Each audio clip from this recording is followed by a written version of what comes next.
disclaimer before we go too much further. Hype-driven development is definitely not a good thing. So don't go back and rewrite your APIs because I said it was awesome in this talk. REST is a great framework, and there's a lot of really good tool sets around it. Yeah, don't do that just because I say it's awesome. Cool. So where we're going to go today, we're going to talk a little bit about GraphQL, what it is, how it works, some of the key concepts you're going to need to know.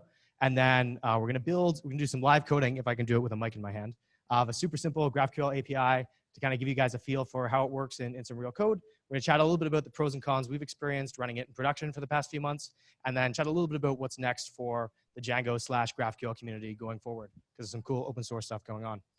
Cool. So yeah, what is GraphQL right off the top? So GraphQL is a couple of things. It's a query language specification, and it's a collection of tools designed to operate over a single endpoint via HTTP, and it optimizes for performance and flexibility in development. So it's both a query language that defines how you send data back and forth to the server, and it's a set of tools for building APIs on the back end, and a tool set for querying those APIs on the front end.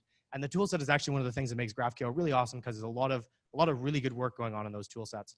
One of the main differences between GraphQL and REST is that, as opposed to REST, where you define resources, which are defined by an ID, and then you have like a number of URLs that you can access an individual resource or multiple resources, or modify those resources based on your HTTP verbs. Everything in GraphQL happens over a single endpoint where you're passing the queries and the server parses them. So that's one of the big differences. And because it uses a flexible type system, it allows you a lot of flexibility when you're developing, and also optimizes for performance, which we'll go over in a little bit. Yeah, key features. So instead of REST, where you query for a certain object and you get back all of the object's data based on whatever the server wants to send you, in GraphQL, you transfer a lot of that data requirements over to the front end. So the front end gets to say, I want this piece of data, and I want these attributes about this piece of data, and that's all that gets sent over the wire. Nothing more, nothing less. The front end is in more control. You also can easily request multiple resources in a single request. One of the issues that we ran into when we were running a REST API and basing our app off of that was we ran into screens that we were trying to build where we were requesting multiple different types of resources, ended up having a whole bunch of different API requests going on at the same time that we then had to finagle together into one screen and render it. So with GraphQL, you can get all the data you need for any situation with one request, because you can really easily compose across resources. The third thing which we definitely have to mention, this is a backend meetup, so I won't go like super in depth on the front end tooling, but the front end tooling around GraphQL is phenomenal. A lot of the stuff that we used to be doing by hand using a REST API, so doing the fetch requests, normalizing it, storing it in state, querying it from state, and displaying it to the user. A lot of that is handled automatically in a more declarative manner. So I won't go super deep into this, but if you're interested, definitely check out the front end tooling, especially with us using React. It's like a match made in heaven. So yeah, GraphQL basically divides your schema up into 4 different types of things. The base model is types. So in REST, you have resources, which are defined by an ID, and you can fetch those and manipulate them by sending different types of requests to different endpoints, and the URLs are really closely tied to the resource. In GraphQL, they're separate. So you define types on one hand, and then you define separate things to interact with those types. So at its base, everything in GraphQL is a type. Your queries are a type, your mutations are a type. That's kind of where it starts at the base. In our case, we define all of our models as types, and then we define the queries and mutations that allow us to change them. So second thing is queries. Instead of using your typical get verbs like you do in a REST context, with GraphQL, you get to define your own queries and define what types of data it returns back, and then the front end is in control of what data it wants to query for and how it wants to display it. We'll dive into that in a little bit. You also have mutations, the same thing as post, put, patch, delete on REST, except you get to define them, and the front end has a little bit more control. And then the last one with an asterisk is subscriptions. So this one doesn't really have an analog in REST, but it's one of the things we're really excited about with GraphQL, is that it has the ability for you to both query data and receive live updates in real time from your backend as that data changes, and re-render it right there. So it kind of ties both the querying and the updating together, which makes it really easy to make real-time apps. We'll get into why there's an asterisk towards the end of the talk. Graphene is pretty much the go-to framework for doing anything GraphQL and Django these days. The team at Graphene is awesome. They're doing a great job. Their library, Cyrus is doing a great job of running things there. Yeah, this is what we're going to chat through today. This is what we've built our API on. It's pretty solid. We've been running it in production. All is good. So I'll give you guys a taste of what it's like to run a GraphQL app. We're going to build like a super simple to-do app that everybody's seen a million times as an example. So in this example app, we've got a to-do model which is super simple. It ties it to a user model, has a title for what needs to be done, and a done Boolean to say whether it's done or not. Super, super simple. And then we'll build some queries and some mutations on top of this and chat about how that actually looks at the code level. So getting set up with Graphene is super, super simple. Again, the docs have much more information on this, but 3 changes pretty much. One, you install Graphene, toss it in your installed apps. Then you have to set up the GraphQL view in your URL config, similar as you would set up any other view. And then you pass in the schema that you're going to use as the root of your API to that view. And then one of the cool parts of the tool set that GraphQL offers you is this interactive documentation / interactive playground with the API, which is super sweet. We pass in this GraphQL true flag, which lets us access that. And then you got to create your root schema file. So we created that as the root of our project. Right now, it's just got a blank root query in there, and that's it. We'll build on top of it from there. So types, to start off with. Everything's a type in GraphQL, even your queries and your mutations. So we're going to have to define some types to start off. So we define to-do type, which matches up with our to-do model. And Graphene is super smart. It's got a Django integration. We can just say, hey, this thing is a Django object. This is the model you're going to use. Graphene behind the scenes will go through all the fields. It basically does a similar job as a serializer, if you're familiar with REST framework. It does the job of serializing and then passing data to the front end when it's asked for. So let's go in here real quick to our code. It's going to be harder on a small screen. But yeah, into our types module, we've got the to-do type defined here, and then we also have a user type. One of the really neat things about the way that GraphQL handles things, and Graphene in particular as a library, is that anytime you define 2 different objects types that are linked in Django models, because we have our to-do object that has a foreign key to the user model as well. Graphene behind the scenes, because we define these 2 types, automatically knows there's a relationship there and lets us query across that relationship, both from any user queries that we create and from any to-do queries that we create. So we can query as deep as we want down through relationships automatically just based on defining these types. And yeah, so in this case, because the user model has a lot of stuff we don't want people to see, we're not exactly wanting to show password hashes to people. We exclude the fields, or we include only the fields we want users to see. So queries. We're going to want a way to actually see the data from our backend and get some responses and show it in our app if we want to. So this is what you're seeing here is the GraphQL query language. So on your left-hand side of the screen, there is the GraphQL query syntax. It may look a little bit odd because there's not any colons or quotation marks or anything, but essentially we are defining a query request for a query that we're going to call all to-dos. And from that all to-dos, we're going to get a to-do type back.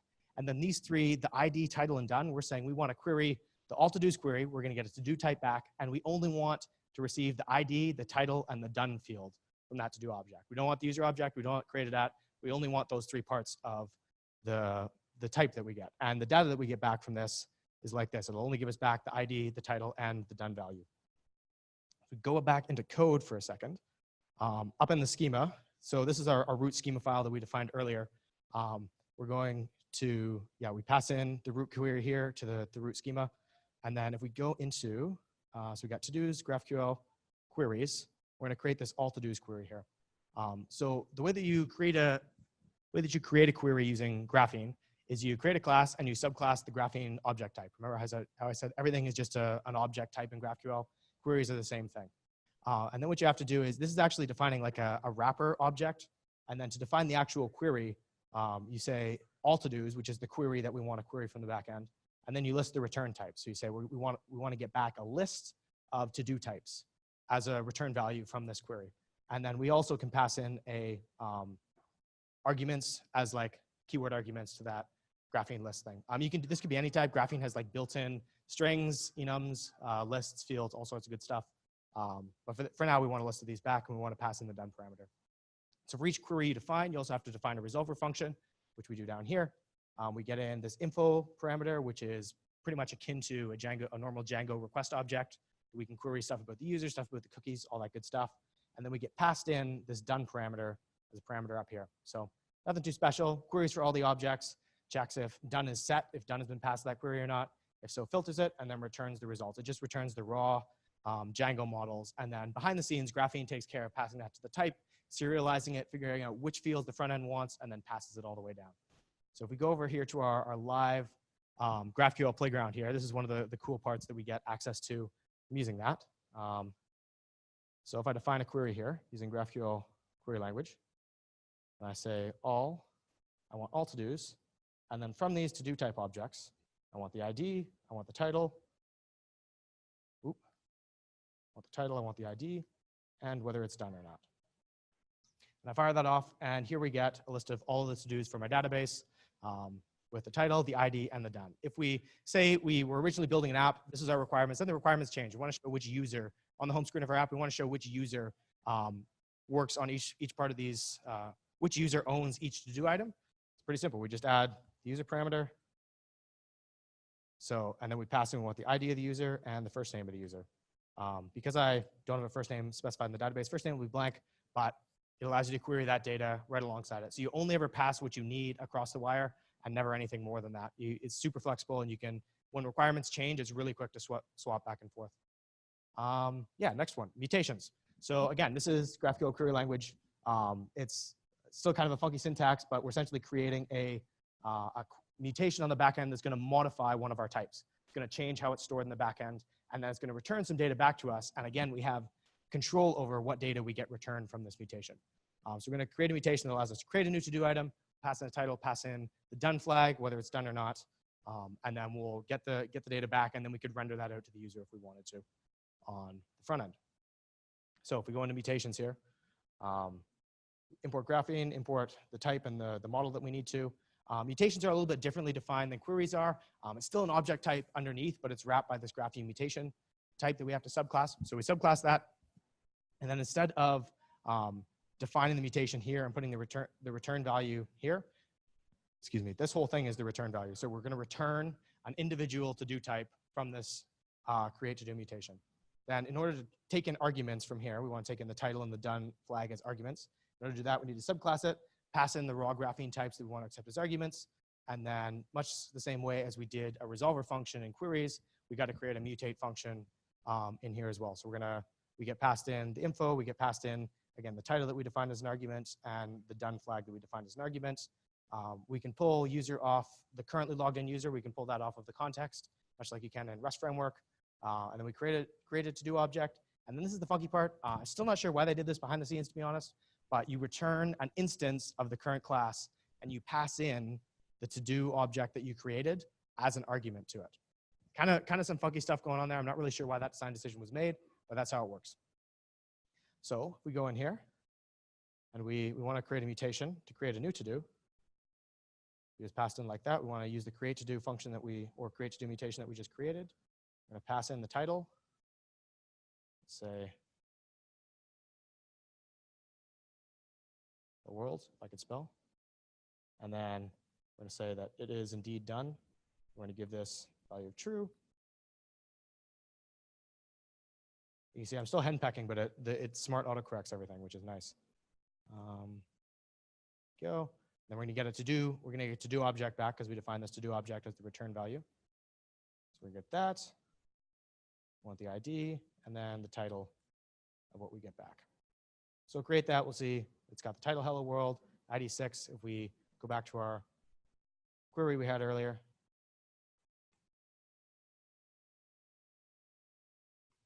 it's much harder typing one hand here.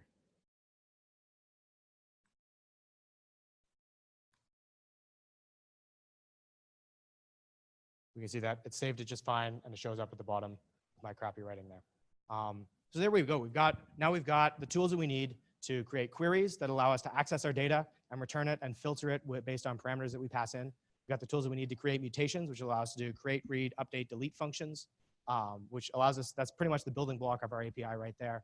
And then we've got the type system, which kind of like smartly handles our Django models and passes them back to us in the exact format we want. It only passes back the data that we actually query for.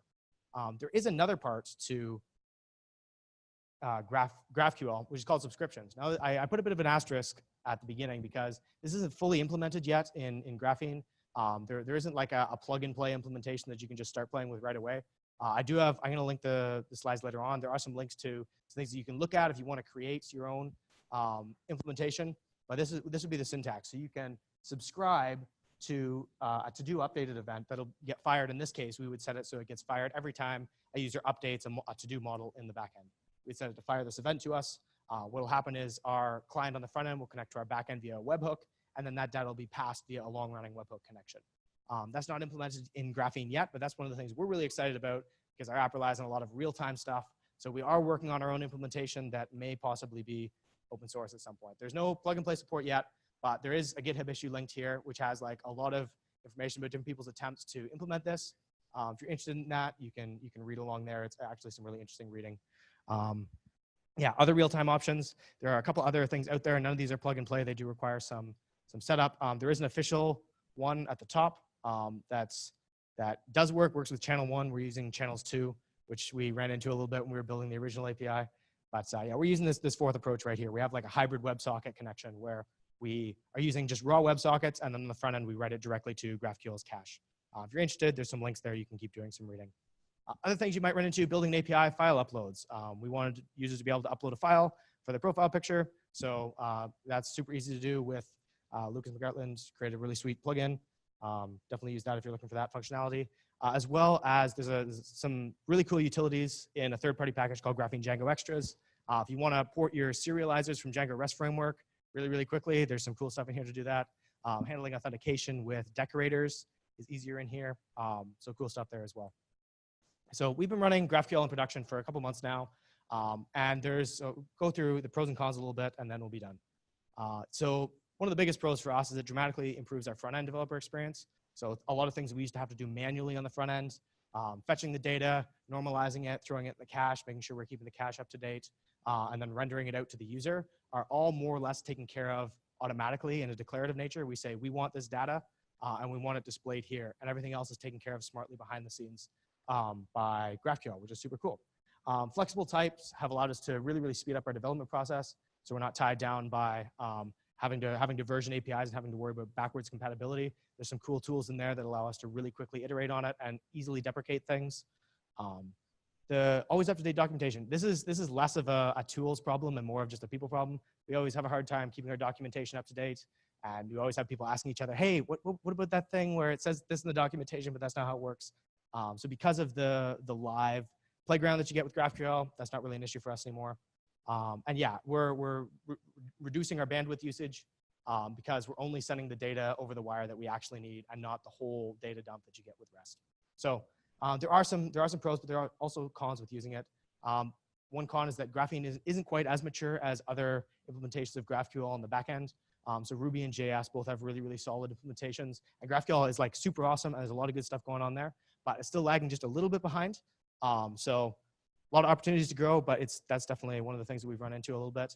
Logging is different because you're using a single endpoint. If you're using logging tools that are expecting like a different endpoint for each REST endpoint that you're using, you might have to look at how you're doing logging and make sure you're looking a little bit deeper into those requests to know what's going on. And this is another big one. If you're using a lot of caching, if you're using this in a production environment, REST is definitely better at caching at a HTTP request level. Because GraphQL does its whole one endpoint thing where it only sends GET and POST requests, it's harder to take advantage of things like eTag and some of the built-in caching mechanisms that you get with HTTP verbs and use them properly. So if you're really using that heavily, you might take a hit on the caching side of things. But what you lack in that, you make up for in better application side caching. So the client has a really smart cache enabled on the front end that kind of shifts a lot of that burden onto the client. So yeah, that's that. What's next? GraphQL 3 or Graphene 3 is coming out soon. They've got a roadmap up on their GitHub repo. A lot of cool stuff coming in, improvements to the documentation. They're rewriting some of the core.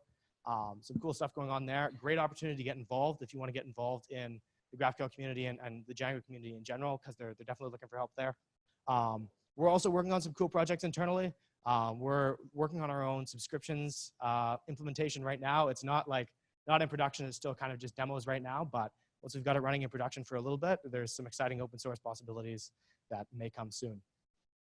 Yeah, that's it. I'm going to throw the talk up on GitHub afterwards if you guys want to take a look. And any questions? Yeah, so there actually is a built-in thing in Graphene to use Relay. We haven't used it yet. We use Apollo as our front-end client, so we don't have to worry about using edges and nodes. That always just kind of confused me. So there's definitely an option to use that in there, and you can take a look at that if you want. Graphene has that built in if you'd like.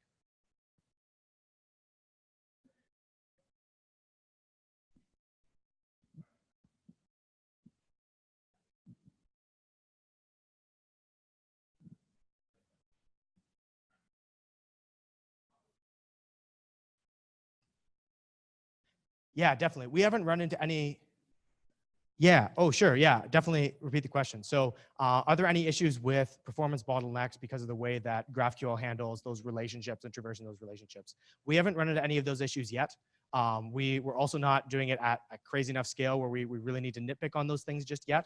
I'm not entirely sure what the implementation is behind the scenes, but you do have a lot of control over how you query the data if you want to override a lot of these queries. So you can take advantage of things like fetch related if you want to do better at handling things like that. I'm ultimately not sure exactly how it works behind the scenes. That's definitely would be an interesting thing. We just haven't run into issues like that yet, and we're serving a whole bunch of users already. So it's definitely things to keep in mind.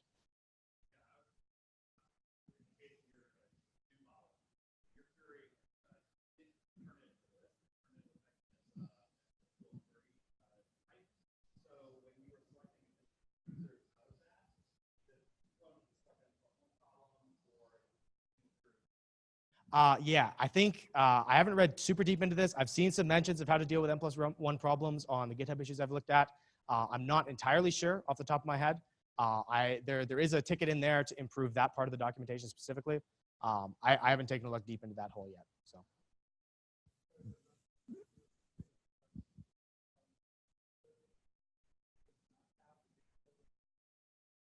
for which, sorry. Yeah, I'm not sure what it does behind the scenes when you're dealing with queries. I know you do have the option to do like raw ORM queries, or if you wanted to, like he's going to chat about later, do raw SQL queries and then use that data as a response. So I think you can have control over how you query that data and deal with some of those issues at that level. But I'm not sure how it does it behind the scenes if you just let Graphene handle it itself.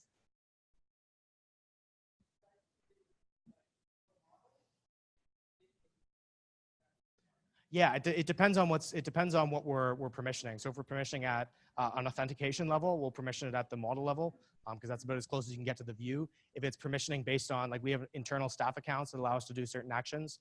If it's permissioning on that, we'll use Django's internal like groups model to do things like that. Cool. Okay. I don't know how much time I have here, so we'll take one more, I think.